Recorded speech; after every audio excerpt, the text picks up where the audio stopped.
சிம்பிளா, ஈஸியா கோதுமை மாவு வச்சு நம்ம பிரெட் பண்ண போறோம். அதுவுமே வந்து பார்த்தீங்க அப்படின்னா, நல்லா பஞ்சு போல இருக்கும். 1 வாரம் வரைக்குமே கெட்டு போகாது. இதுல வந்து நான் எல்லாம் எதுவுமே போடல. அப்படிங்கிறதுனால, குழந்தைகளுக்கு வந்து பார்த்தீங்க அப்படின்னா, ஸ்நாக்ஸுக்கு குடுத்து விடுறதுக்கு ரொம்ப சூப்பரா இருக்கும். டீ, காஃபி, பால் எல்லாத்துக்குமே எடுத்துக்கலாம். இது வந்து நீங்க ஸ்லைஸ் போட்டும் சாப்பிடலாம். ஒரு க்ரஸாண்ட் மாதிரி இருக்கும் உங்களுக்கு உள்ள பார்க்கும்போது. நெறைய லேயர்ஸ் இருக்கும். மல்டி லேயர்ஸ்ன்னு சொல்லலாம். ஸோ எப்படி பண்றதுன்னு பார்க்கலாம். முதல்ல இதுக்கு 1 1/2 teaspoon instant active try east எடுத்துக்கலாம். இது வந்து பார்த்தீங்கன்னா, அந்த பிரெட்டுக்கு ஒரு நல்ல ஸ்பாஞ்சினஸ குடுக்கும். ரைஸ் ஆகுறதுக்கும் உதவும். இப்போ சுகர் இல்லன்னா ப்ரவுன் சுகர். அதுக்கப்புறமா வெதுவெதுப்பான தண்ணி இல்லன்னா பால். நீங்க எது வேணாலும் யூஸ் பண்ணலாம். இத வந்து நல்லா மிக்ஸ் பண்ணிட்டு 5லேருந்து 8 நிமிஷம் அப்படியே விட்டுட்டீங்க அப்படின்னா, அந்த ஈஸ்ட் வந்து ஆக்டிவேட் ஆயிடும். இப்போ 1 கப் கோதும மாவு, நம்ம 1 கப் மைதா போட்டுக்கலாம். இதுல தேவையான அளவு உப்பு, அதுக்கப்புறமா சுகர் போட்டுக்கலாம். இது வந்து கொஞ்சம் ஸ்வீட்டா இருக்கிற பன். அதனால உங்களுக்கு ரொம்பவே நல்லாருக்கும். சுகர் இல்லன்னா நீங்க ஹனி கூட ஆட் பண்ணிக்கலாம்.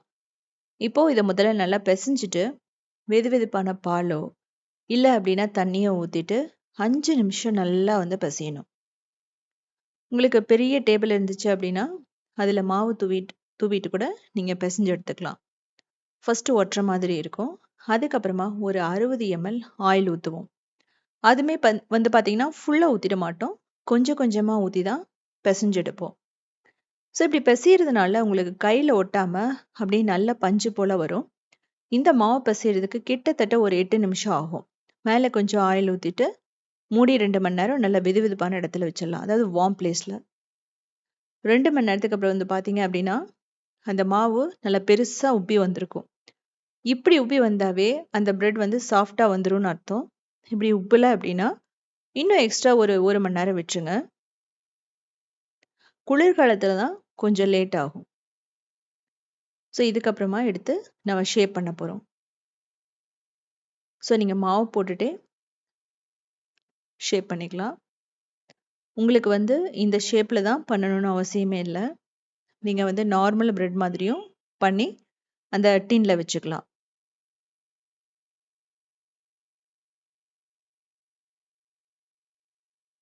இதுல வந்து நீங்க ஜாம் வைக்கலாம், உருளைக்கிழங்கு வைக்கலாம். ஸோ உங்களோட இஷ்டம் தான். என்ன வேணாலும் பண்ணிக்கலாம்.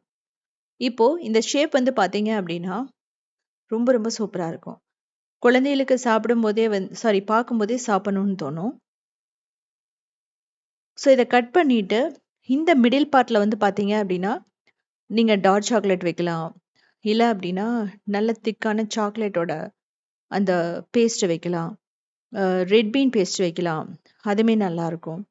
இல்ல ஸ்பைசியா வேணும் அப்படின்னா, பன்னீர் மசாலா வைக்கலாம். நான் வந்து ஒரு பிளைனா இருக்கணுங்கிறதுக்காக, கிளாசிக்கா இருக்கணுங்கிறதுக்காக இந்த மாதிரி பண்றேன். எதுவுமே வைக்காம பண்றேன். ஸோ இப்படி பண்ணும்போது உங்களுக்கு ரொம்ப நாள் வச்சிருந்து சாப்பிடலாம். அதுக்காக தான். கொஞ்சம் ஒட்டுற மாதிரி இருந்துச்சுன்னா, நீங்க மாவு தூவிக்கலாம்.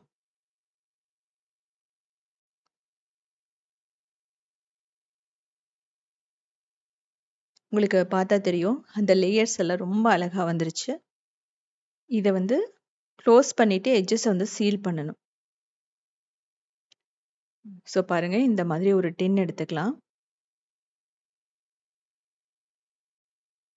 ஸோ இப்போ இத மூடிட்டு திரும்ப ஒரு 1 மணி நேரம் அப்படியே வச்சிடலாம். இன்னும் கொஞ்சமா ரைஸ் ஆகட்டும். ஸோ உங்களுக்கு முன்னாடி வச்சதுலேருந்து நான் ஓரளவுக்கு ரைஸ் ஆயிருக்கு. ஸோ இன்னொரு 1/2 அன் ஹவர் வச்சுட்டு அதுக்கப்புறம் நான் என்ன பண்ண போறேன்னா, பேக் பண்ண போறேன். இப்ப பார்த்தீங்க அப்படின்னா நல்லா மேல வந்துருச்சு. இப்போ இதுல வந்து பால வச்சு நல்லா கிரீஸ் பண்ணிட்டீங்கன்னா, மேல டாப் வந்து நல்லா ப்ரவுனா வரும். இத ப்ரீஹீட் பண்ண அவன்ல வைக்க போறோம். 10 மினிட்ஸ் 250 டிகிரில நீங்க ப்ரீஹீட் பண்ணியே ஆகணும். 170 டிகிரில 25 to 30 மினிட்ஸ் பேக் பண்ணணும்.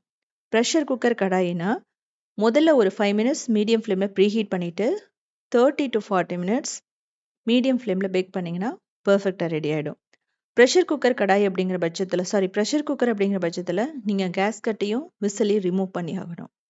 ஸோ இத எடுத்ததுக்கு அப்புறமா, நம்ம கொஞ்ச நேரம் ஆற விட்டுறலாம். ஸோ அப்படி ஆறும்போது மேல ஒரு காட்டன் கிளாத்த வச்சு கவர் பண்ணிடுங்க. அப்படிங்கும்போது உங்களுக்கு அந்த ட்ரைனஸ் வராது இதுல. நல்லா ஸ்பாஞ்சியாவே இருக்கும். ஸோ இப்ப கட் பண்ணலாம்.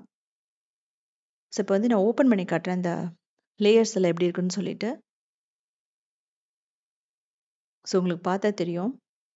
நான் முன்னாடியே சொன்ன மாதிரி ஒரு கிரசான் ஷேப்ல இருக்கு உங்களுக்கு. இதில க்ரீம் ஃபில் பண்ணி சாப்பிட்டீங்கனாவே ரொம்ப சூப்பரா இருக்கும். அந்த க்ரீம் பன் மாதிரி இருக்கும் உங்களுக்கு. இது வந்து சும்மாவும் அப்படியே சாப்பிடலாம். இதே மாரி சிம்பிளான, யூனிக்கான ரெசிபீஸ் வேணும்னா, நீங்க கிரியேட்டிவ் வேர்ல்ட் வந்து ஃபாலோ பண்ணலாம். ஸோ இந்த சேனல்ல நாங்க வந்து கிட்டத்தட்ட ஒரு 2000 ரெசிபீஸ் போட்டிருக்கோம். ஒரு 15 இயர்ஸ்க்கு மேல ரன் பண்ணிட்டுருக்கோம். அது மட்டும் இல்லாம, சவுத் இண்டியன் ஃபுட்ஸ்.inங்கிற வெப்சைட்டையுமே ரன் பண்ணிட்டுருக்கோம். கிட்டத்தட்ட 8000 ரெசிபீஸ் இருக்கு.